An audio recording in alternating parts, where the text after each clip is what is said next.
a particular party. Siku moja watu watatu walialikwa kwa sherehe. Mtu wa kwanza alikuwa anatoka kwetu Mount Elgon. Kadi upande hii anaitwa Jefokos, ni support kama mimi. Na wakaambia yeye, kwa hii sherehe there are only 2 rules. Number 1, thou shall bring your piece of cutlery. Utalete silaha yako ya kukulia. Sheria ya pili, hautabadilisha, you will not change your piece of cutlery. The second person who was invited alitoka kwa jamii ya kina mwalimu, watu ambao wanaitwa kaure. Na yeye akafikiri ni sherehe. Huyo kwanza ambaye alikuwa ni msapota alifikiri, he thought that it was going to be a meat eating party. Therefore he carried a knife ready to deal with the meat perpendicularly.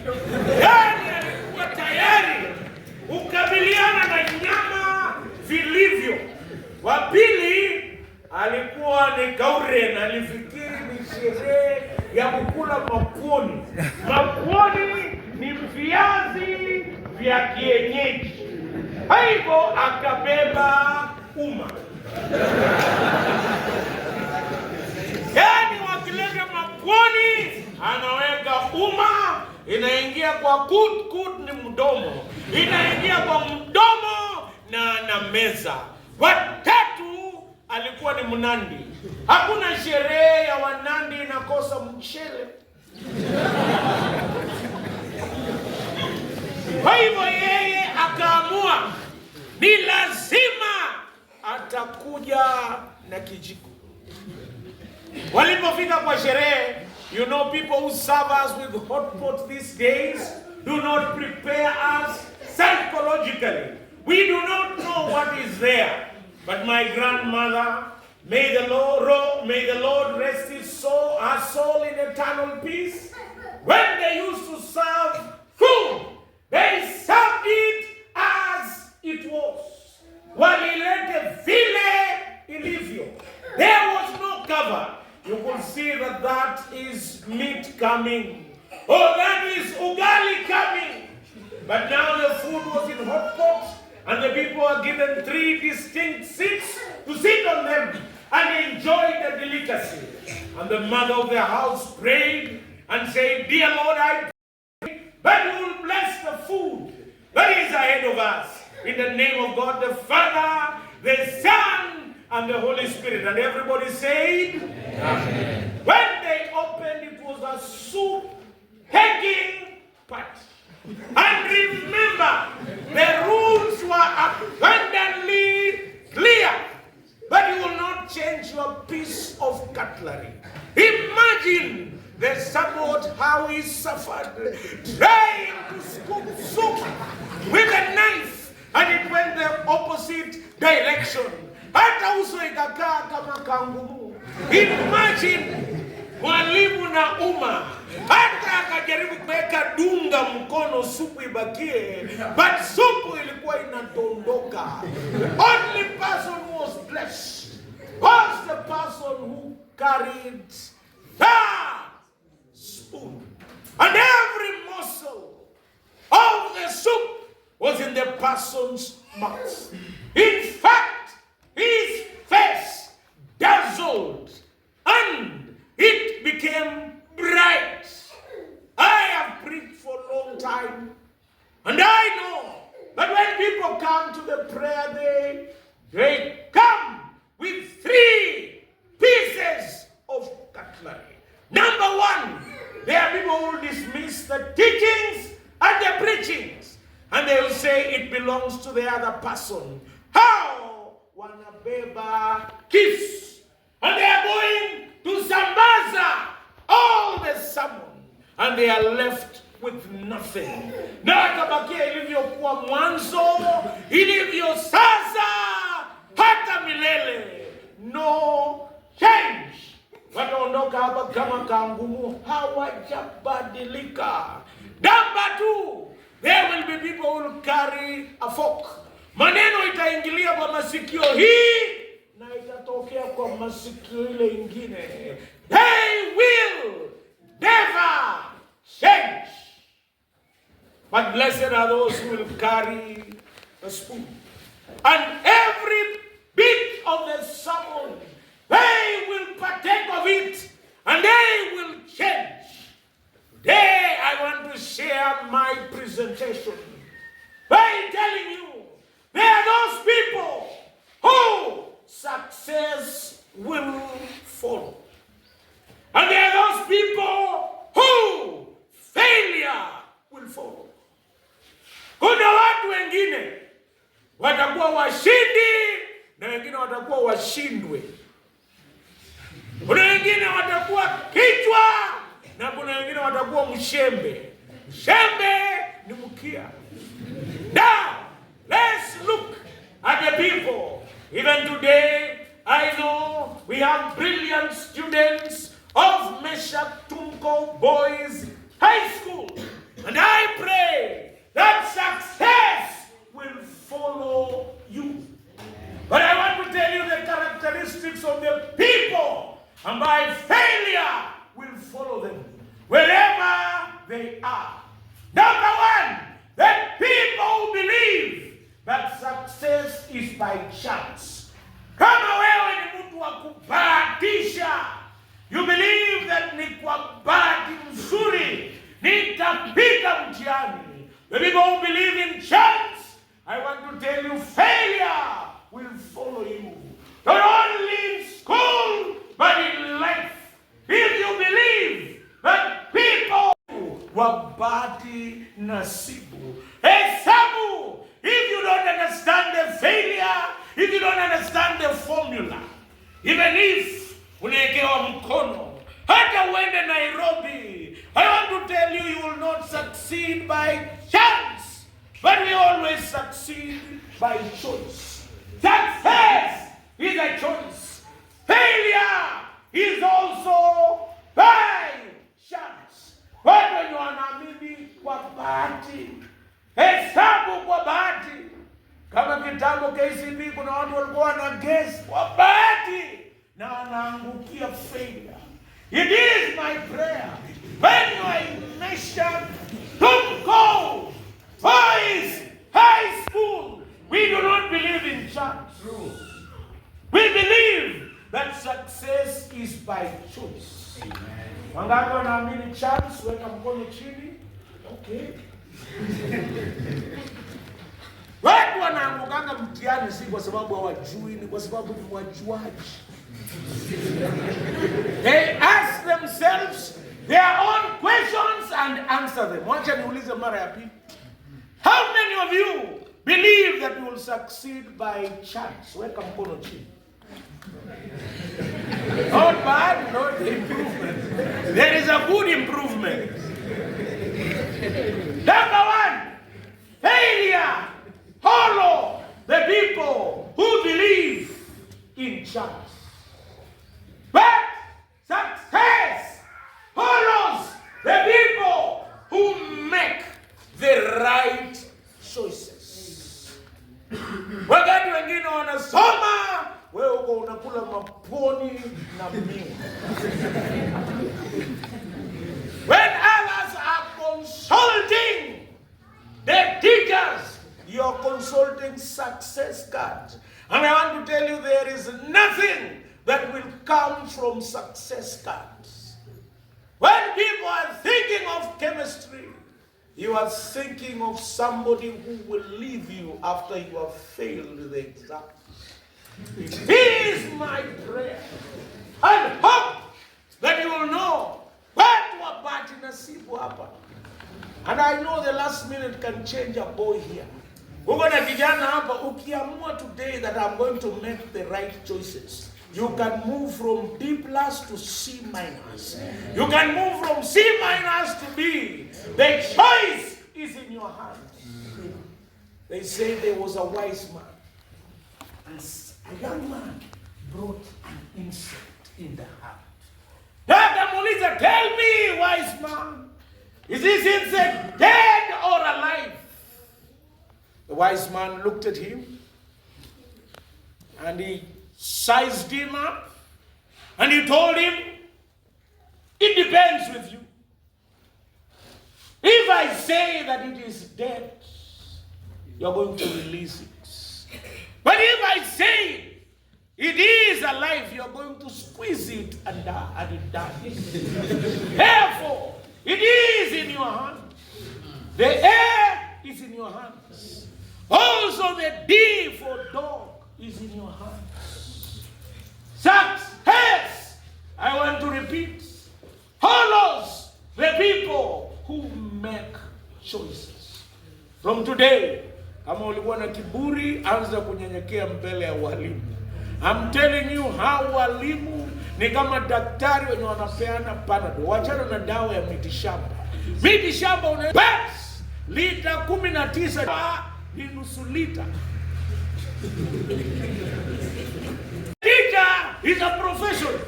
Even in these few days, Panadol wanakupatia kidogo, mitishamba gorogoro 6. Lakini Panadol ni kidogo. Na ukimeza hesabu yako inaweza toka from B- to C. Therefore value these teachers, not only today, but every day of your life. Number 2, failure follows the people who always complain. Mimi ningepita tu kama ningeletewa 1,000. Sababu na watu waliletewa 10,000 na wakaanguka mtihani. Bona unatudanganya. People who complain about everything, you are next to failure. When unalalamika, mwalimu wa hesabu kama angeniongeleshanga vizuri, mwalimu wa hesabu si wa kukubembeleza. Waafrika wengine hawataelewa bila kusukumwa kama punda kwa mteremko. They will never understand. And I want to tell you, failure follows the students who always complain. Ukienda kuongea na wazazi wako, ukiwa wa kulalamika, umejiandikia tikiti ya kuanguka. Sema sisi kama roho, si kama wengine wanapatiwanga leakage. There is no leakage.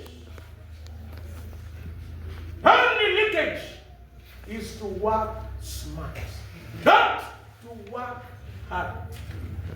Uko kwetu in Mount Elgon, I have a farmer. There is a farmer who ako na ng'ombe 50. Yeye iko na Mungu. Kila siku anakimbizanga hii ng'ombe. I tell you, it is working hard. Jioni anakamua ng'ombe 5. Na kila ng'ombe ni kikombe moja. Ikikamuliwa 2 inaweza kufa. And when you train, inakutolea maziwa vikombe 10, ng'ombe 5, ng'ombe 50. And there is one man in Trans Nzoia with 1 cow, with milking 40 liters. Afadhali nani? Who is better? Wengine wanasoma the whole day, but what they have learned is 0. Ionekane umesoma lakini hauelewi. Better you consult a teacher. Better you learn every 1 hour something new. And I want to tell you, your life will not only remain the same, it will be revolutionized. I don't know why I've not been able to talk to boys. I've spoken to girls, but not boys. But I thank God, the last minute can change a boy here. And I believe it is you. One day I used to preach in a school called Kipsikrok. Kipsikrok is in the far end of Mount Elgon. And I used to walk those days. There were no motorcycles. But that is not an excuse. Success is about commitment. It is not about ability. I used to walk. I did not have boda. Neither were those days I did not have a vehicle. But I was committed to reach all the 3 schools. I had 3 schools. One was a school by the name of Toywondet. Another one was called Sosapnel. And the last one was Kipsikrok. I arrived at 5. They were almost giving up. Finally, I arrived. When I started speaking, I had very few time. They were tired. I told them the last minute can save a boy or a girl here. And I left. When the results came out, the teachers told me that, Mchungaji, thank God, only one student had me. And I was a bit disappointed. Only one? They said one. She was the last. But she changed her fortune. And she became number 17 in KCP. We thank God that only one had you. Even me here today, I want only one to hear me that failure comes to the people who complain. And from today, stop complaining about mathematics.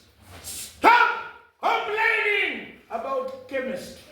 Stop complaining about Meshach Tuko. Stop complaining about your background and your family and begin moving on. I want to tell you, now tell you mtu analipa nywe. Wazazi, mnalalamikana mkilipa school fees ama mnashukuru? Na kuambia baza, you can even keep the change. Nilikuwa na Mkristo mmoja. Huyu Mkristo alitamani kupata mtoto mwenye ataenda secondary. Hakuwahi pata. Watoto walikuwa wanakuomea primary na kuachia. Wewe kama umepata watoto wa kwenda secondary, shukuru Mungu. Don't complain, don't compromise. And lastly, before I tell you, success comes to who?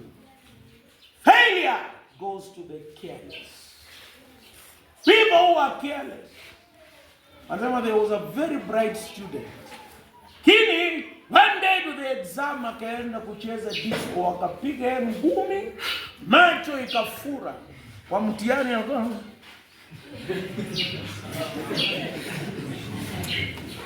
failure goes to the most careless. You may be bright, but you are not careful. Unaweza kuwa umesoma, lakini unapuuza. Unaweza kuwa unadharau ushauri wa walimu wako. Pia na wazazi. Let's end that story. Success comes to this kind of people. Number one, success comes to the most prepared. Watu ambao wamefanikiwa, watu ambao wamejifanikiwa are those people who are prepared. Are you prepared in your mind? Na nakwambia hata ukitetemeka kwa KCSE, you are wasting time. You can't change anything. Hata ukitetemeka na utetemeke, exam itakuja upende. Kwa sababu unasema ketchup, ketchup. Pena kataa au nakubali. Lazima mtihani utakuja. Na ukitetemeka iko askari kuhakikisha unakaa hapo. Hakuna kutoroka.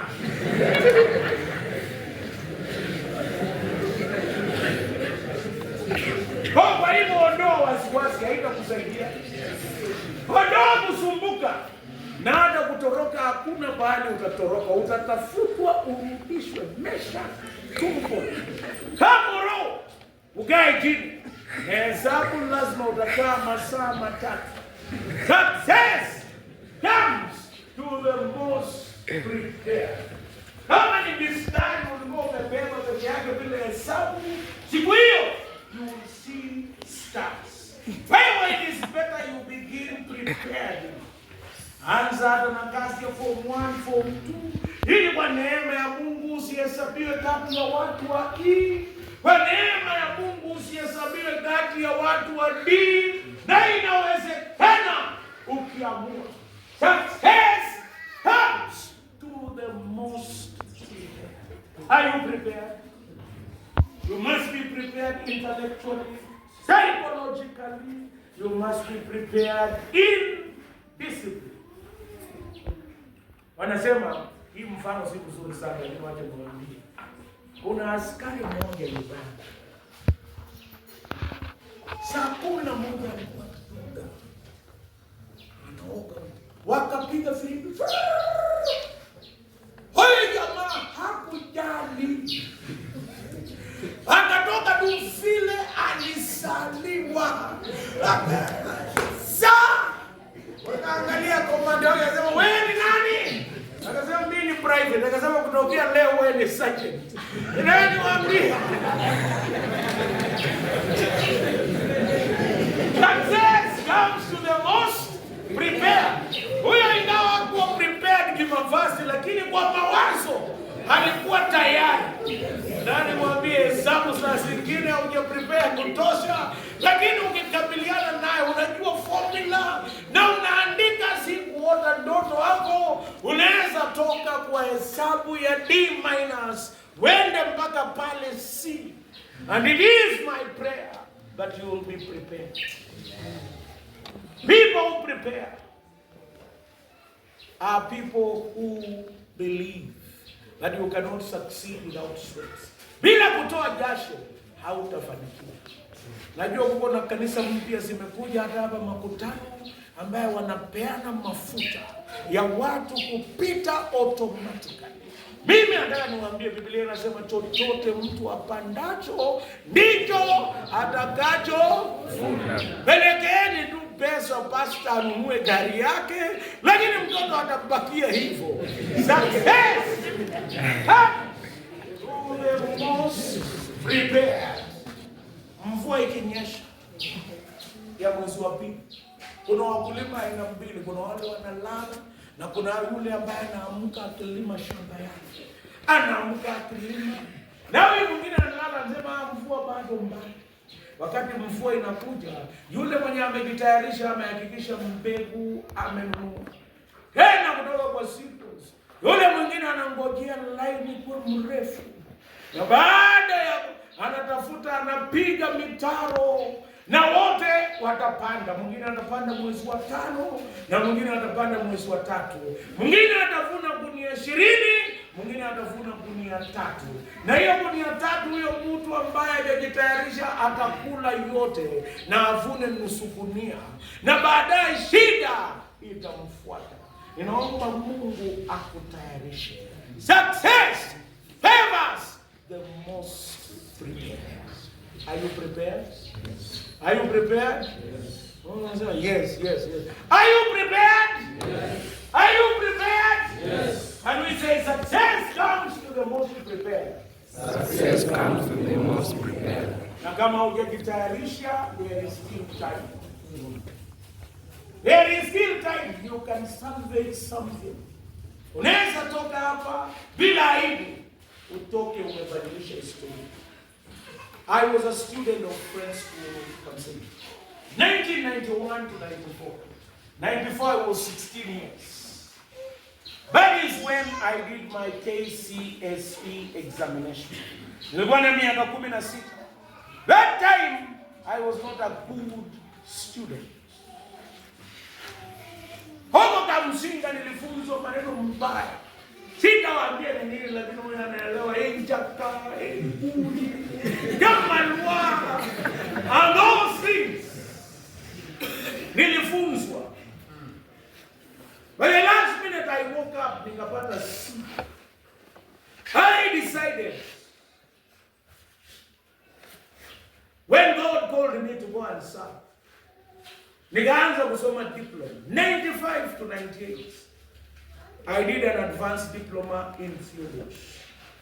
99 to 2001, I did Bachelor of Arts honors in theology. 2011 to 2014, I did an MAR, Master of Arts in Religious Studies. 2017 to 2020, I did PhD in Theological Studies. I have to tell you, when you prepare in your mind, the sky is the limit. Some of us are prepared for D for dog. Chances of getting D are high. But if you don't get, you may get D minus. May we prepare to do our best. Number 2, success comes to the people who prioritize. What is your priority? Hey, nini unachukulia nafasi ya kwanza? Huko kwetu sisi ni wawindaji haramu. Wakisabu wote wanaita gesagasta kuwinda. Gesagas kuwinda. Sasa kulikuwa na mnyama mwingine tunaitanga poinet. Poinet ni mbuzi ya msituni. Na wakiwinda bongo, unasikia umbo, kulikuwa na umbo inaitwa chunjo. Na tulikuwa tukiwinda tunasema nyo. That one shika.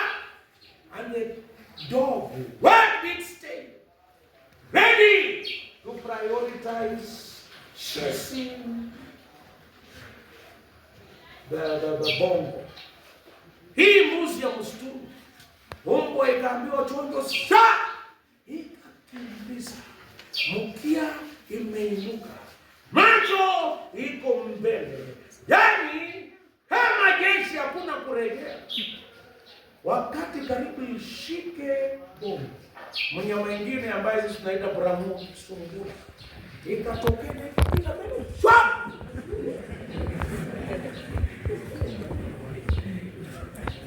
Unajua nini umbwa ilifanya hii chonjo?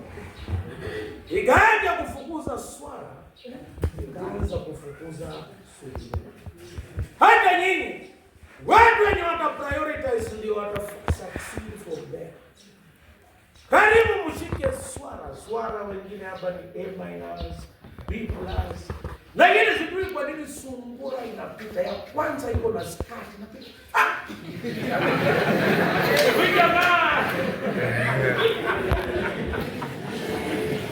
Wewe jamaa na aje hesabu ina evaporate yote kwa kitu.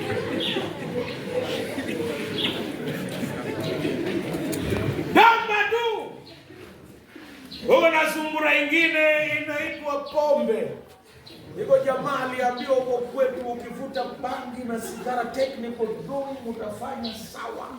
Jamaa akakuwa na mashtimu, anachora 30 minutes amemaliza, lakini amechora vitu yake.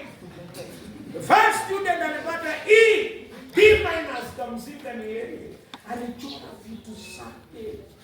Kwa sababu sungura ya bangi na sigara ilipita na akaamua kufuata.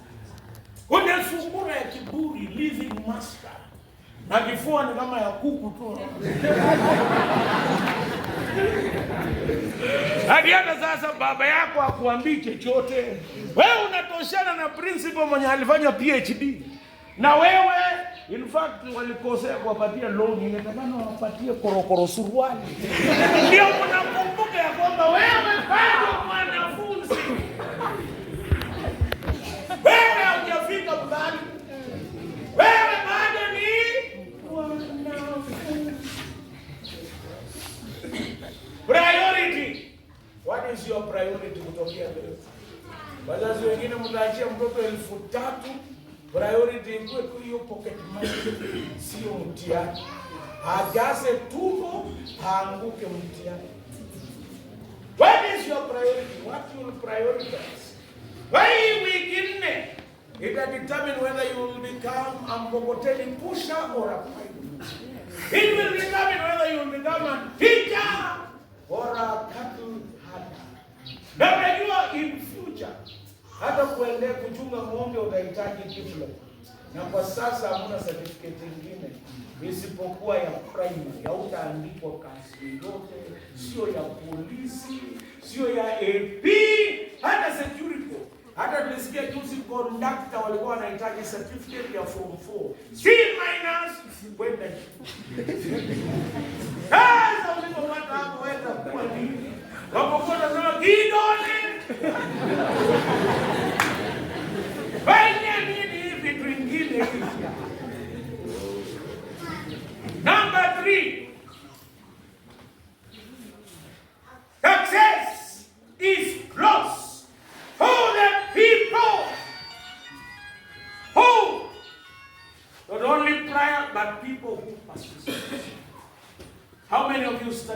history here. Wanasoma historia. One of the most fascinating topics in history is the Second World War. You read about the Triple Entente and the Triple Alliance. You read about the rise of the dictators. Adolf Hitler, Benito Mussolini, Empire Hiroshima of Japan. And we read about a great man by the name of Sir Winston Churchill. Sir Winston Churchill was elected when the British were almost losing the war. What did he tell them? He told them, give me your tears, give me your blood, and I'll give you victory. Another thing that he said, never give up. Persist. Success comes to the people who persist. Billy Conchelo is one of the people that I admire. In 1987, during the World Championship in Rome, Italy, Billy Conchelo won the 800 meters gold medal. Later, he contracted. Baadaye akashikwa na ugonjwa ambao inaitwa tuberculosis and asthma. But Billy Conchelo persisted. Akasema ni lazima niwe na World Championship medal. Ni Odeni. Odeni ni ngapi? Ya pili. Wengine wanamwambia wewe una tuberculosis. You cannot make it. But he said, I will persist. Nikang'ang'ana. Wangekana waimbanga wimbo, Bwana Yesu atakuja, vumilia. Yani ng'ang'ana. Na akaamua kung'ang'ana. 1989 World Championship, he was not there. Even the people wrote him off. But he persisted.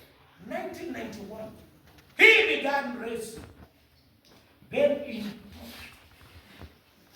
Japan, World Championship, when Billy Conchelo managed to reach the final, the commentator said, we do not know what he's going to do. But he believed in persistence. He ran in the outward lane. And in the last minute, overtook everyone. And he was world champion again. Here's my prayer that you will persist. Do not only persist in the subjects that you are comfortable in, even the ones that you are uncomfortable in, persist. Lastly, I want to conclude by telling you, success comes to the people who put God first. Amen. Our reading was drawn from Samuel, 1 Samuel, chapter 17. For those who study CRE, the book of Samuel is classified among the historical books. The author of the book of Samuel, we do not know with certainty. The author is anonymous. And we knew it enough. But he used to have 3 books.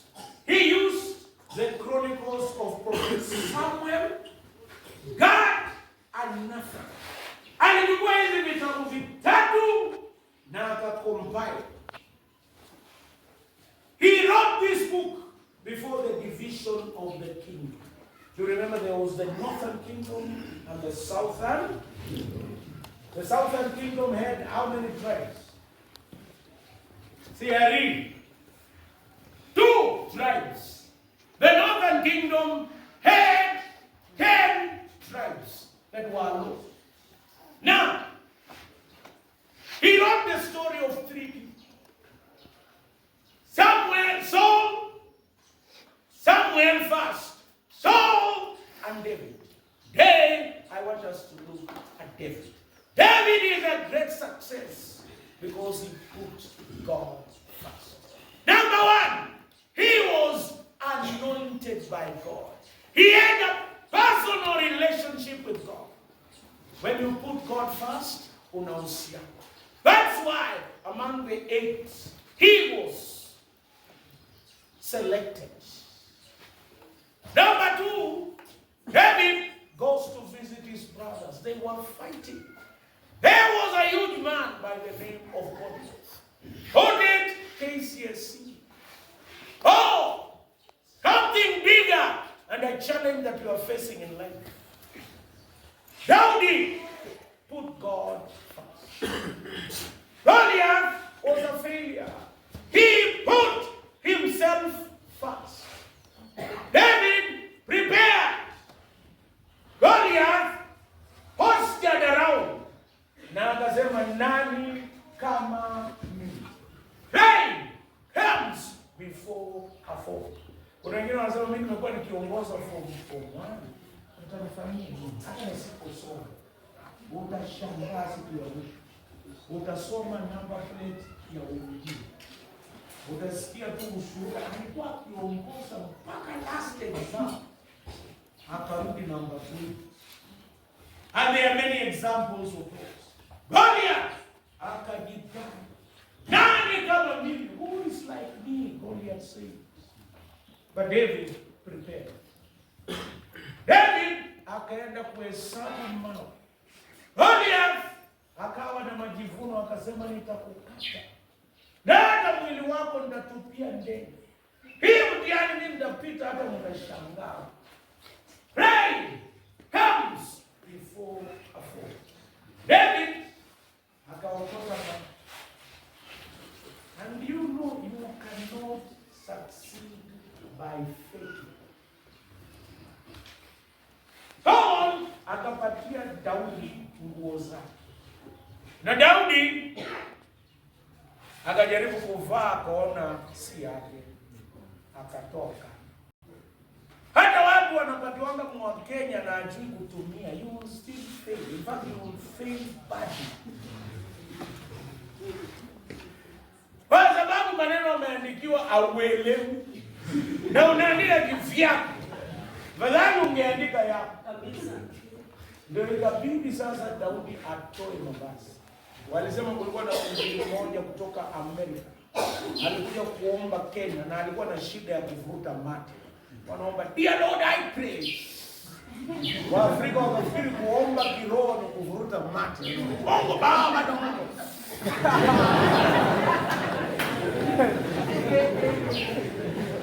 Rani mwambie, don't be like somebody else. Just be yourself. Hata kuimba, unaimba kama kwa mapua, lakini Mungu huyu mwalimu ana kipawa yake ninacho. Sauti yake. Nasikia mwingine kama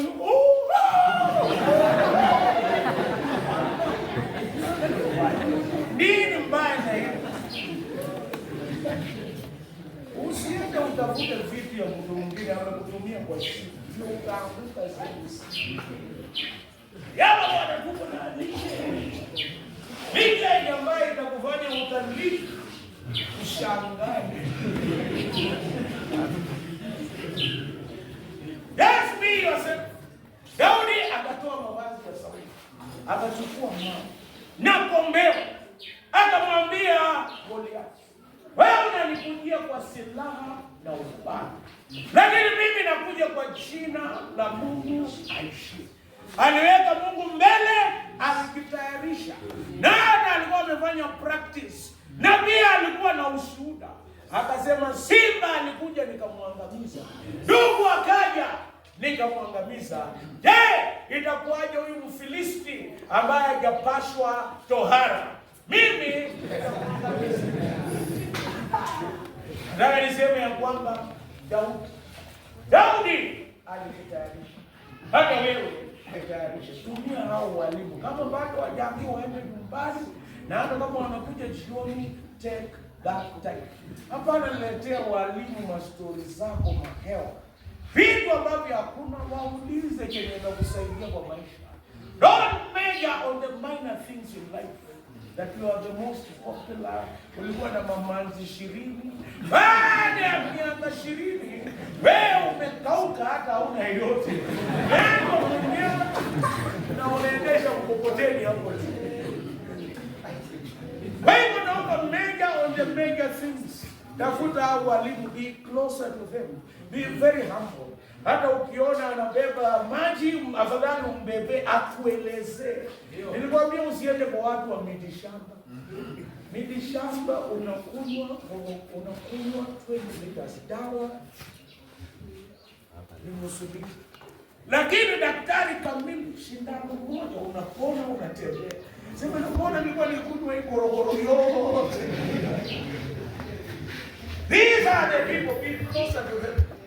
Huwa karibu na wao. Daudi akachukua kopeo, akaomba, there is your part at God's part. Hali yake ni ujuzi asili na kuweka maji kwa jina la Yesu Kristo, na Goliathi akaanguka, akafariki.